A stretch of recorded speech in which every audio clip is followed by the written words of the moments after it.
Hello students, good morning. This is Rajesh Dubey from National Coaching Center. Today I am going to teach you future indefinite tense. Let us read.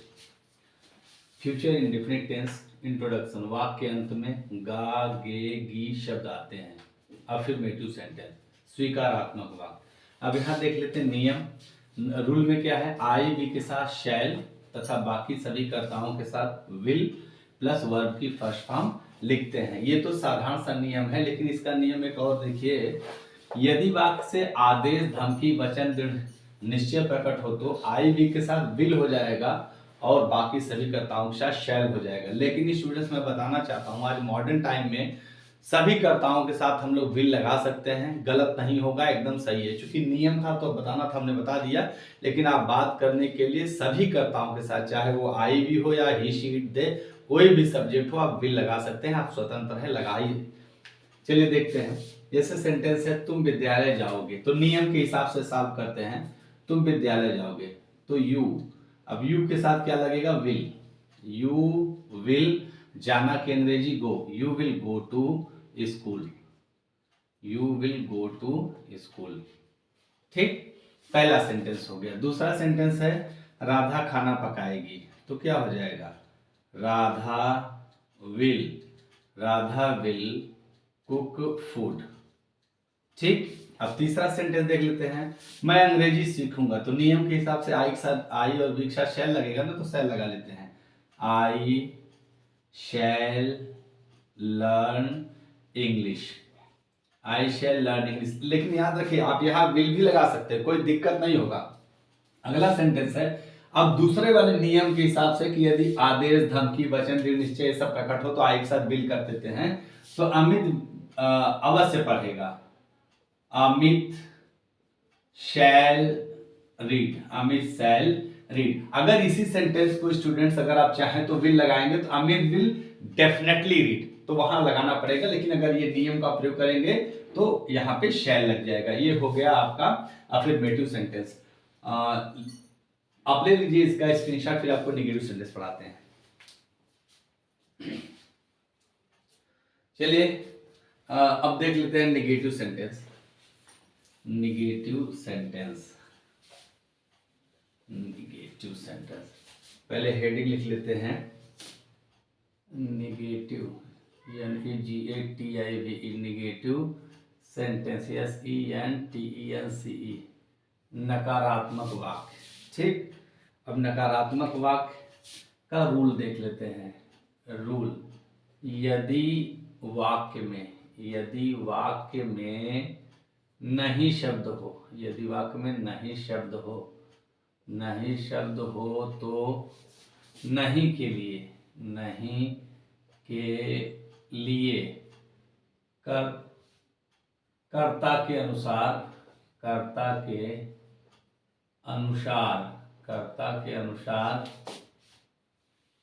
शैल या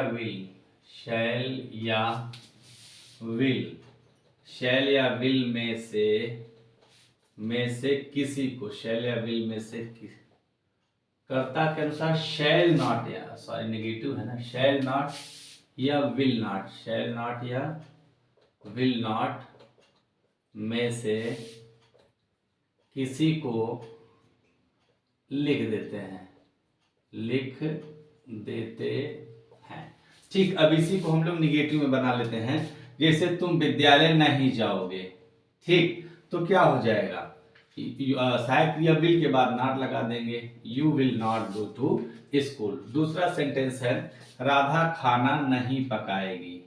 ठीक, राधा खाना नहीं पकाएगी तो क्या हो जाएगा, Radha will not cook food. ठीक, तीसरा सेंटेंस है, मैं अंग्रेजी नहीं सीखूंगा, तो क्या हो जाएगा, आई शैल नॉट लर्न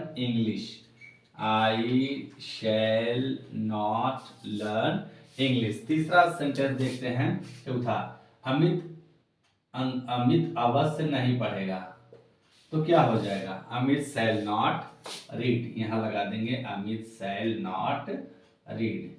ये आपका अगर, अच्छा इस वाक्यों में नेवर भी आ सकता है। जैसे एक सेंटेंस देख लेते हैं, वे विद्यालय कभी नहीं जाएंगे, वे विद्यालय कभी नहीं जाएंगे। अब नहीं था तो विल नॉट लग गया या शैल नॉट, और कभी नहीं आ जाएगा तो नेवर लग जाएगा। They will never go to school, they will never go to school. ये हो गया आपका नेगेटिव सेंटेंस। ले लीजिए इसका स्क्रीनशॉट, फिर इंट्रोगेटिव पढ़ाते हैं।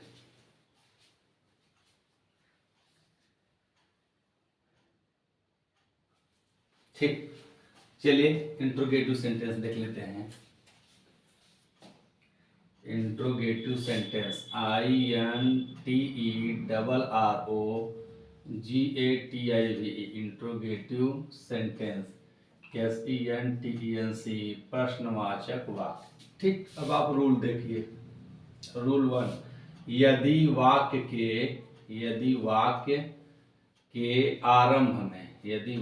के आरंभ में क्या शब्द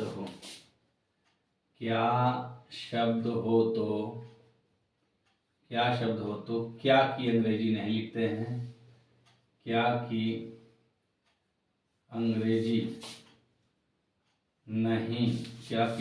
नहीं लिखते हैं, बल्कि इसके स्थान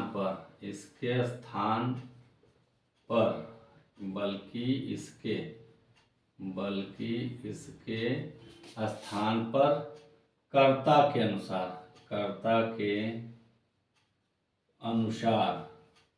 के अनुसार शैल या विल में से किसी को शुरू में लिख देते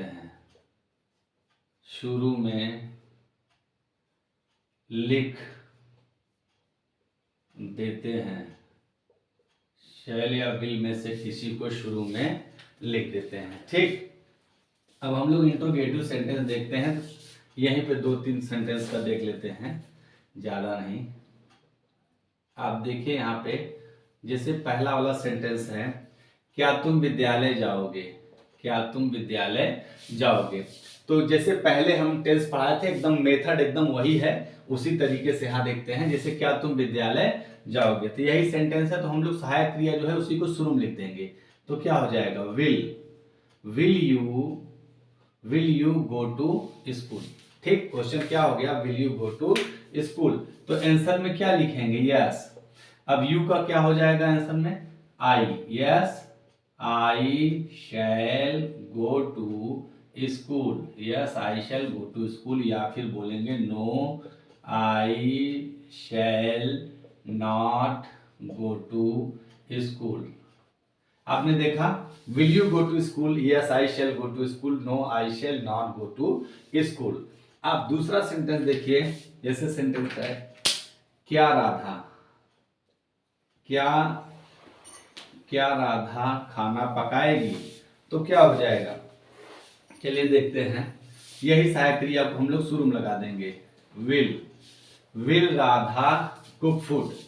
तो आंसर क्या हो जाएगा, yes Radha will cook food. या फिर नो में हो जाएगा, no Radha will not cook food, no Radha will not cook food. अब स्टूडेंट्स यहाँ पे देखिए आप, जैसे हमने क्वेश्चन में किया will you go to school, तो आंसर में लिखा है yes I shall go to school, no I shall not go to school. तो यहाँ मैंने शैल नियम के हिसाब से लगा दिया है, लेकिन आप शैल हटा करके आप विल लगाइए ना, कोई दिक्कत नहीं है। जैसे will you go to school, yes I will go to school, no I will not go to school, ये भी एकदम पूरी तरह से सही है। दूसरा सेंटेंस है, will Radha cook food, yes Radha will cook food, no Radha will not cook food. अब इस तरीके से हम लोग ढेर सारे वाक्य बना सकते हैं। जैसे will you go to market, yes I will go to market, no I will not go to market. Will you play cricket, yes I will play cricket, no I will not play cricket. Will you bath in the river, yes I will bath in the river, no I will not bath in the river. जैसे will Radha cook food, yes Radha will cook food, no Radha will not cook food. will Radha write a letter, yes Radha will write a letter, no Radha will not write a letter. तो ढेर सारे वाक्य आप बनाइए और खूब practice कीजिए, और ये बड़े आसानी से आ जाएगा। चलिए आप ले लीजिए इसका स्क्रीनशॉट, फिर आपको दूसरा नियम पढ़ाते हैं।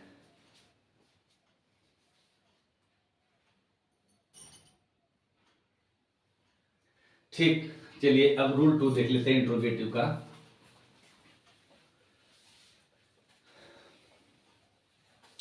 रूल 2,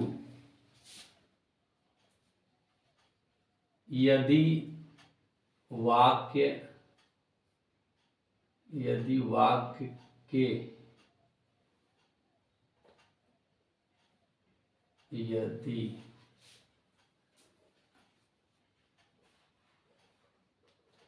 यदि वाक्य के बीच में क्या, यदि वाक्य बीच में क्या, क्यों, कहाँ, कैसे, कौन, कौन सा, कौन सी, कौन से, किसका, किसकी, किसके, कब शब्द आया हो, शब्द आए हों, तो इनमें से शब्द आए हों तो इनमें से, शब्द हो तो इनकी अंग्रेजी शुरू में लिख देते हैं, शुरू में लिख देते हैं। अब आप देखिए मैंने रूल क्या लिखा, यदि वाक्य के बीच में क्या, क्यों, कहाँ, कैसे, कौन, कौन सा, कौन सी, कौन से, किसका, किसकी, किसके, कब शब्द आए हो तो सबसे पहले इन्हीं की अंग्रेजी लिखते हैं। अब यहाँ देखते हैं, जैसे सेंटेंस है, तुम क्या करोगे, तुम क्या करोगे। किसी ने क्वेश्चन किया तुम क्या करोगे, तो क्वेश्चन इसको इंग्लिश में बनाइए, what will you do, what will you do. किसी ने पूछा तुम क्या करोगे, व्हाट विल यू डू, तो आंसर आप कुछ भी दे सकते हैं। जैसे अब आप बोलेंगे कि मैं पढ़ूंगा, मैं लिखूंगा, मैं खेलूंगा, चल अच्छा मैं खेलूंगा, आई will play, I will play, ये हो गया आपका आंसर, आई विल प्ले। ठीक, दूसरा क्वेश्चन है, अब तुम कब खेलोगे, तुम कब खेलोगे। ठीक, अब कब के लिए क्या आएगा, when will you play, when will you play, तुम कब खेलोगे। तो कब, अब आंसर में क्या हो जाएगा, I will play, I will play in the morning, I will play in the morning, I will play in the evening, कुछ भी बोल सकते हैं। तीसरा सेंटेंस है, तुम कहाँ खेलोगे, तुम कहाँ खेलोगे। ठीक, अब कहाँ की मीनिंग क्या होगी, वेयर, तो हो जाएगा where will you play, where will you play, तुम कहाँ खेलोगे, तो क्या हो जाएगा, I will play in the ground, in the, I will play in the ground. ठीक, अब यहां क्वेश्चन बनेगा, तुम कौन से मैदान में, तुम कौन से मैदान में खेलोगे, तुम कौन से मैदान में खेलोगे। तो क्वेश्चन क्या होगा, कौन से की अंग्रेजी विच हो जाएगी और मैदान साथ में रहेगा और में भी रहेगा, तो क्या हो जाएगा, in which ground, GROU, in which ground will you play, in which ground will you play, तो क्या हो जाएगा, I will play in the national ground, ठीक, I will play in the national ground. अब यहाँ पे कोई पूछ सकता है कौन सा खेल, तुम कौन सा तुम कौन सा खेल खेलोगे। ठीक, अब कौन सा की अंग्रेजी विच हो जाएगी, और विच के साथ एक नाउन आता है खेल, game. Which game will you play, ये खेल नाउन हो गया, एक खेल हो गया, क्रिया हो गया। तो which game will you play, तुम कौन सा खेल खेलोगे, तो आंसर क्या हो जाएगा, मैं क्रिकेट खेलूंगा, आई will play cricket, I will play cricket, मैं क्रिकेट खेलूंगा। अब अगला क्वेश्चन है, तुम क्रिकेट कैसे खेलोगे, तुम क्रिकेट कैसे खेलोगे, कैसे खेलोगे। ठीक, तुम क्रिकेट कैसे खेलोगे, तो क्या हो जाएगा, how will you play, how will you play cricket, how will you play cricket, तुम क्रिकेट कैसे खेलोगे। तो अब आप बता दीजिए तरीका कि आई will play cricket, I will play cricket with bat and ball. ठीक, अगला है क्वेश्चन, क्रिकेट कौन खेलेगा, क्रिकेट कौन खेलेगा,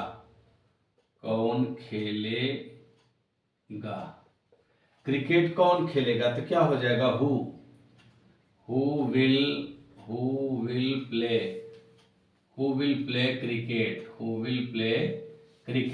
क्रिकेट कौन खेलेगा, तो बोल दीजिए मैं खेलूंगा, आई विल प्ले क्रिकेट।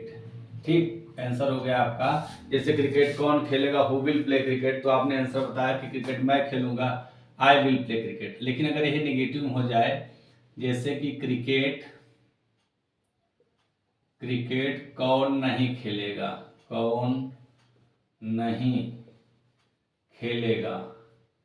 क्रिकेट कौन नहीं खेलेगा, तो क्या हो जाएगा, who will not play cricket, who will not play cricket, cricket कौन नहीं खेलेगा।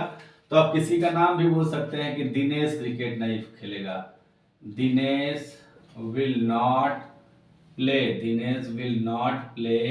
क्रिकेट, दिनेश क्रिकेट नहीं खेलेगा। ठीक, आखिरी क्वेश्चन देख लेते हैं, तुम किसके साथ क्रिकेट खेलोगे, तुम किसके साथ क्रिकेट खेलोगे। तो क्वेश्चन क्या हो जाएगा, विथ whom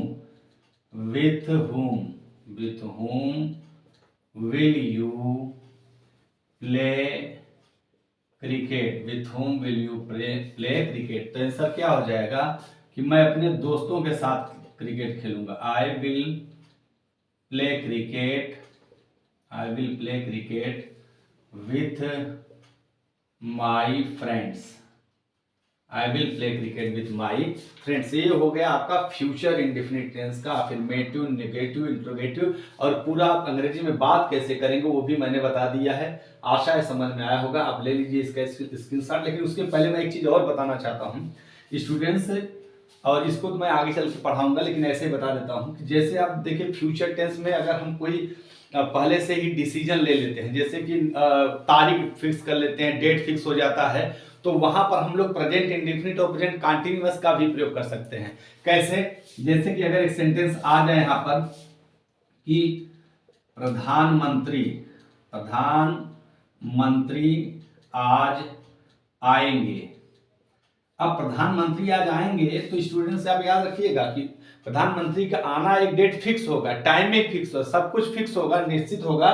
तो यहाँ पे जब हम ट्रांसलेट करेंगे तो विल और शैल का प्रयोग नहीं करेंगे। इसके लिए हम लोग लगाएंगे, जैसे लिखेंगे पीएम कम्स टुडे, ऐसे बना सकते हैं, या फिर आप बना सकते हैं पीएम इज कमिंग टुडे। आप ये दोनों तरीका लिख के बना सकते हैं। इसको हम डिटेल में आगे चल के बताएंगे। ये तो फ्यूचर टेंस था तो हमने थोड़ा सोचा थोड़ा बता ही देते हैं। ले लीजिए आप इसका स्क्रीनशॉट, और अगर वीडियो पसंद आया तो लाइक कीजिए, शेयर कीजिए, and for the day it is enough. Thank you.